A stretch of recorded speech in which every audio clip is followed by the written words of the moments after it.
कहते हैं first reason vestibular reason.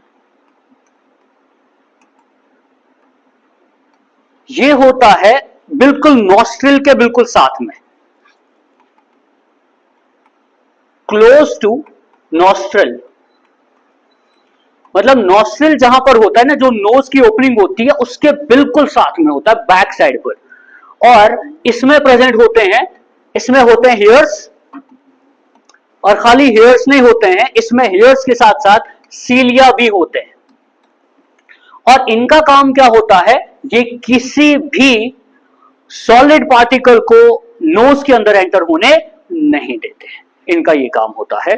और इसका जो कलर होता है वो मोस्टली जो वेस्टिबुलर रीजन है ये अराउंड रेड कलर ही इसका थोड़ा बहुत होता है, स्किन कलर जिसको हम कहते हैं लगभग वैसा ही ये होता है जो वेस्टिबुलर रीजन, जो फ्रंट रीजन होता है।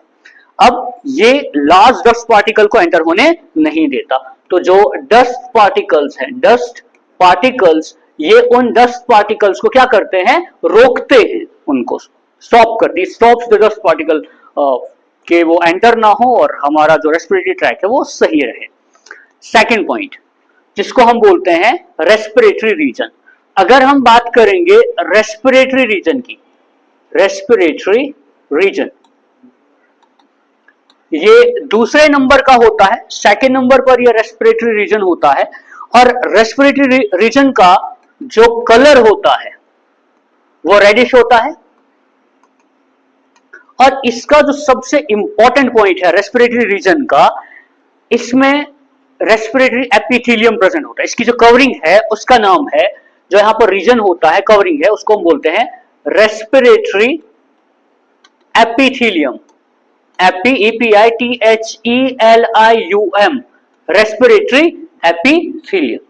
और जो ये रेस्पिरेटरी रीजन होता है, इसमें एक और चीज होती है कि इसमें सीडोस्ट्रेटिफाइड कलमनर एपिथेलियम सेल्स होते हैं। इसमें जो सेल्स होते हैं वो कौन से होते हैं, रेस्पिरेटरी रीजन में जो सेल्स होंगे,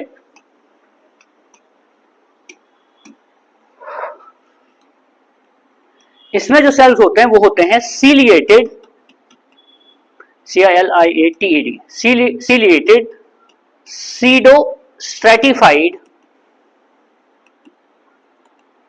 ciliated pseudostratified columnar epithelium, columnar epithelium. पहले क्या होता था, क्लास 11th के सिलेबस में तकरीबन 4 साल पहले जब ये चेंज नहीं हुआ था, तब टिश्यूज जो है वो सिलेबस में थे, एनिमल टिश्यूज भी थे, epithelial tissue, connective tissue, blood tissues वगैरह ये सब थे। अब वो डिलीट हो चुके हैं, क्लास 9th में है थोड़ा बहुत। Ciliated pseudostratified columnar epithelium. Columnar epithelium किस तरीके के होते हैं, ये लॉन्ग पिलर लाइक सेल्स होते हैं, इस तरीके के, ऐसे लॉन्ग पिलर लाइक सेल्स। और यहां पर होता है इसे बेसमेंट मेम्ब्रेन, ये बेसमेंट होती है, बेसमेंट मेम्ब्रेन। और ये लॉन्ग सेल्स होते हैं, इनके ऊपर इस तरीके के ऐसे सेल्स रहते हैं, और फिर इसके ऊपर ऐसे सीलिया होते हैं, ऐसे सीलिया होते हैं।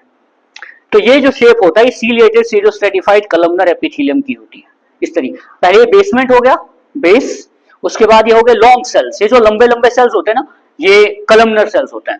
फिर उसके ऊपर हो गए छोटे छोटे थोड़े सेल्स, और फिर सीलिया इनके साथ अटैच होते हैं, ये सेल्स होते हैं। इसकी शेप होती है किसकी, सीलिएटेड सीडोस्ट्रेटिफाइड कलमनर एपिथेलियम, ऐसी शेप होती है इनकी। और ये शेप जो है, इस तरीके के जो वॉल्स हैं, ये रेस्पिरेटरी रीजन में प्रेजेंट होते हैं। रेस्पिरेटरी रीजन का जो है, it is rich in gland sales, gland sales, इसमें ग्लैंड सेल्स ज्यादा होते हैं। अब कौन से ग्लैंड सेल्स होते हैं, 2 तरीके के, एक होते हैं सिरस सेल्स, एक होते हैं म्यूकस सेल्स। इसमें 2 तरीके के सेल्स जो हैं वो प्रेजेंट होते हैं रेस्पिरेटरी रीजन में।